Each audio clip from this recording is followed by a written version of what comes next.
Hello అండి, welcome back to sweety home food and tips. ఈరోజు వీడియోలో అయితే రసం రెసిపీ అండి.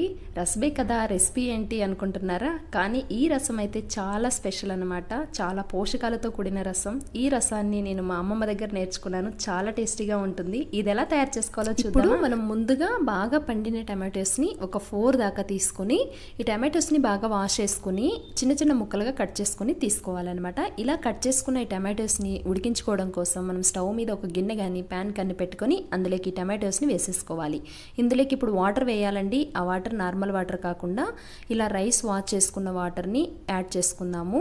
ఈ రైస్ వాష్ చేసిన వాటర్లో చాలా పోషకాలు ఉంటాయన్నమాట. ముందుగా ఒకసారి బియ్యాన్ని కడిగేసుకొని ఆ వాటర్ వంపేసి తర్వాత వేసి వాటరు మళ్ళీ బియ్యాన్ని వాష్ చేసుకున్న వాటర్ని మనం ఒక గిన్నెలోకి వేసుకొని ఈ వాటర్ని మనము ఈ రసంలోకి యూజ్ చేసుకోవాలి.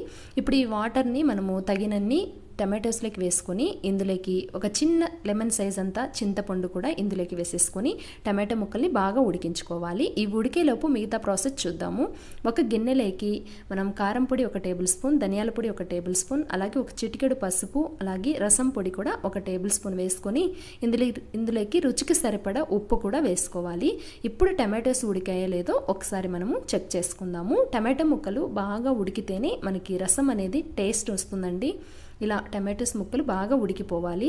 ఇలా బాగా ఉడికాయి కదా, ఇప్పుడు మనము స్టవ్ ఆఫ్ చేసేసుకొని ఈ బాగా మరుగుతున్న ఈ వాటర్ని మనం ఇందాక కారం పొడి ధనియాల పొడి వేసుకున్నాం కదా, అందులోకి ఈ వాటర్ని వంపేసుకోవాలి. అయితే ఈ వాటర్ బాగా వేడిగా ఉన్న వాటర్ని వేసుకోవడం వల్ల మనకి రసం చాలా టేస్టీగా ఉంటుందండి. ఇప్పుడు ఇందులోకి మనము రైస్ వాటర్ ఉన్నాయి కదా, ఈ వాటర్ యాడ్ చేసుకొని మనము ఈ టమాటోస్లో ఉన్న జ్యూస్ మొత్తం వచ్చే విధంగా ఇలా కలుపుకోవాలి. బాగా కలుపుకోవాలండి. చేత్తో కలుపుకుంటేనే ఈ రసం టేస్ట్ బాగుంటుంది. అలాగే ఈ గుజ్జు మొత్తం తీయకుండా ఇలా వేళ్ళ మధ్యలో కొంచెం ఈ గుజ్జు రసంలోకి పడడం వల్ల కూడా రసం చాలా టేస్టీగా ఉంటుంది. ఇప్పుడు ఈ పిప్పిని మనం మొత్తం పక్కకు తీసేసుకోవాలి.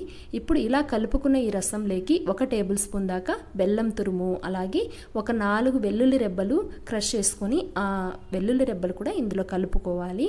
ఇప్పుడు అంతా కూడా రసాన్ని ఒకసారి కలిపేసుకొని ఈ రసంలో ఉప్పు కారం సరిపోయాయో లేదో ఒకసారి చెక్ చేసుకోవాలి.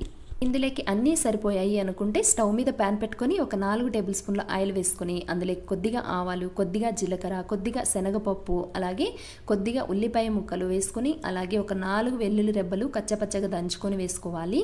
ఇప్పుడు ఇందులోకి ఒక రెండు ఎండుమిర్చి ముక్కలు కూడా వేసుకొని కొంచెం వేయించుకొని ఇప్పుడు ఇందులోకి గుప్పెడంతా కరివేపాకు వేసుకోవాలండి. కరివేపాకు కాస్త చిటపటలాడిన తర్వాత అంతా కలుపుకుంటూ ఇలా వేయించుకొని ఇప్పుడు ఇందులోకి కాస్త ఇంగువ కూడా వేసుకోవాలి.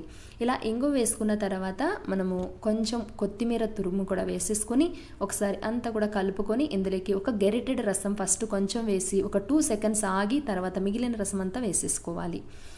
ఇప్పుడు ఇందులోకి మరికొద్దిగా కొత్తిమీర తురుము వేసేసుకొని అంతా కూడా ఒకసారి రసం కలుపుకొని ఇందులోకి ఇక్కడ కూడా మనకి ఉప్పు కారం సరిపోకపోతే యాడ్ చేసుకోవచ్చు. ఇక్కడైతే అన్నీ సరిపోయాయండి. ఇప్పుడు వచ్చేసి ఇది ఉడుకుతుంది అన్నప్పుడు ఈ రసం ఎక్కువ ఉడకనివ్వకూడదు. బాయిల్ అవుతుంది అన్నప్పుడు స్టవ్ ఆఫ్ చేసేసుకోవాలి. ఇలా ఆఫ్ చేసుకొని మనము సర్వ్ చేసుకోవడమే అనమాట. ఇలా ప్రిపేర్ చేసుకున్న ఈ రసం వేడి రైస్లోకి చాలా టేస్టీగా ఉంటుందండి. అలాగే మీరు గ్లాసులతో తాగేస్తారనమాట, అంత టేస్టీగా ఉంటుంది. చాలా సింపుల్ కదా తయారు చేసుకోవడం కూడా. మీరు కూడా ట్రై చేయండి. ఎలా వచ్చిందో కామెంట్ చేయండి. వీడియో నచ్చింటే ప్లీజ్ లైక్ చేయండి.